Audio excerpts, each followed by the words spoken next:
Olá pessoal, tudo bem com vocês?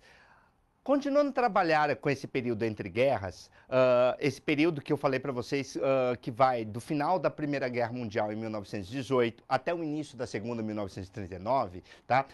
Nós já falamos em videoaulas anteriores a respeito da chamada Revolução Russa, né? E hoje nós vamos falar de uma grande crise que aconteceu nesse período entre guerras, conhecido como Crise de 29, tá? Para a gente entender um pouco o que foi a crise de 1929, a gente precisa primeiro começar a entender qual era a situação do mundo pós-guerra, principalmente a situação dos Estados Unidos. Então vamos lá. Como a gente viu, moçada, a Primeira Guerra Mundial, embora ela seja conhecida hoje como Primeira Guerra Mundial, ela não foi uma guerra mundial de fato, já que ela acabou ficando mais centrada nos conflitos ali na Europa e tivemos um envolvimento dos Estados Unidos aí e de poucas nações de outros continentes ou de outras partes do mundo, tá? Mas mesmo assim, ela é conhecida como Primeira Guerra Mundial por conta até das potências envolvidas no conflito, né? Por conta de tudo isso, dos conflitos estarem localizados no continente europeu, a gente pode dizer que o mundo pós-guerra, ou seja, o final da década de 10 e o início da década de 20, a Europa encontrava-se arrasada, tá? Economicamente, em crise, muitos pátios industriais haviam sido arrasados por conta dos conflitos, né? Então, a Europa estava vivendo um período de crise econômica. Se a Europa estava vivendo uma crise econômica, os Estados Unidos, pelo contrário, estava vivendo uns anos de prosperidade econômica, tá? Os loucos anos 20, como eram conhecidos também. Por quê? Como nós vimos, os Estados Unidos foi a nação que mais, digamos assim, lucrou durante a Primeira Guerra Mundial. Primeiro que os Estados Unidos não foi uma nação que entrou no conflito desde o começo, tá? No começo eles apenas ajudavam economicamente no fornecimento de armas e suprimentos aos países da chamada Tríplice Entente. Depois, quando os Estados Unidos entrou, ele entrou para definir mesmo o conflito, tá? E podemos dizer que foi um país que acabou não sendo afetado diretamente pela Primeira Guerra Mundial.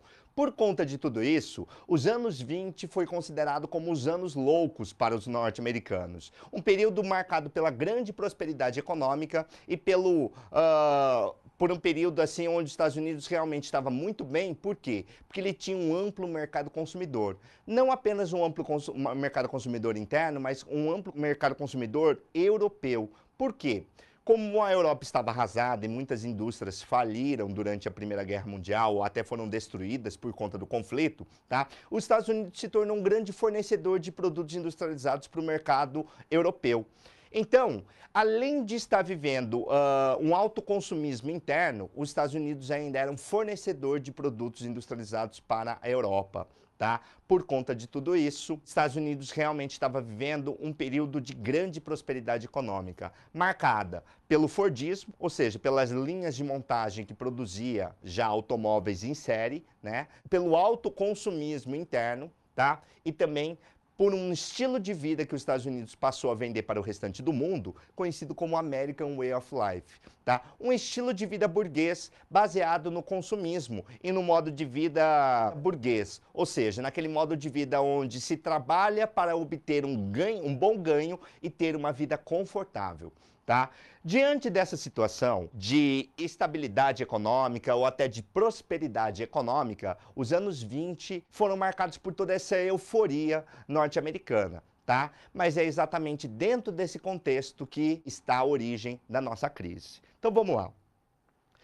Com essa prosperidade econômica norte-americana, ela era muito baseada num alto consumismo europeu, tá? Além de um consumismo interno, a gente pode dizer que nessa época vendeu-se muito automóveis nos Estados Unidos, muito eletrodomésticos, e o American Way of Life meio que induzia as pessoas a consumirem cada vez mais esses produtos que eram considerados novidades na época, tá? Tanto os carros que passaram a ser produzidos em série, como eletrodomésticos também.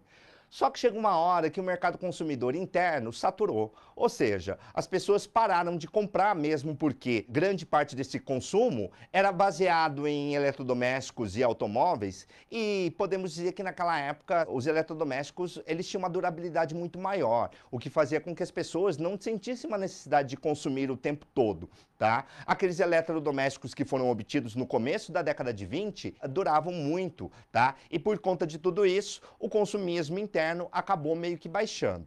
Esse consumismo interno, com o mercado consumidor interno saturado, junto com uma recuperação econômica europeia, ou seja, a Europa também não ficaria dependente economicamente dos Estados Unidos o resto da vida, tá? E ao longo da década de 20, principalmente a partir de 1925, a Europa foi se recuperando e conforme ela ia se recuperando, ela deixava de comprar cada vez menos dos Estados Unidos. E aí é que está a origem de toda a crise. Por quê? Embora a Europa tenha se recuperado, os Estados Unidos não pararam de produzir.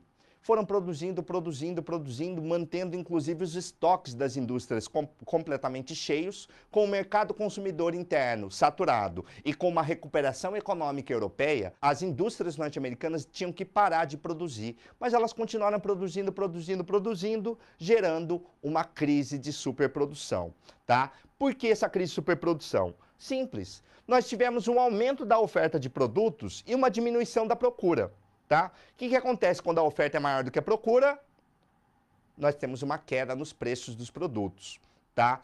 Uma queda generalizada nos preços dos produtos, moçada, acaba levando a uma diminuição do lucro do empresário. E é lógico que com a diminuição do lucro, o empresário começa a cortar gastos dentro da sua empresa, tá? E aonde que vai vir o corte de gastos? Mandando gente embora, ou seja, demitindo funcionários. Com as demissões, nós vamos ter um aumento do desemprego. E aí, galera, a gente pode dizer que isso daí acabou se tornando uma bola de neve. Mais gente desempregada, menos pessoas comprando, ou seja, menos pessoas procurando pelos produtos, aumentando ainda mais a oferta, diminuindo ainda mais o preço, diminuindo ainda mais o lucro, tornando a crise generalizada. Não perca a próxima videoaula que a gente vai continuar falando dessa crise. Até mais. Estudo tudo.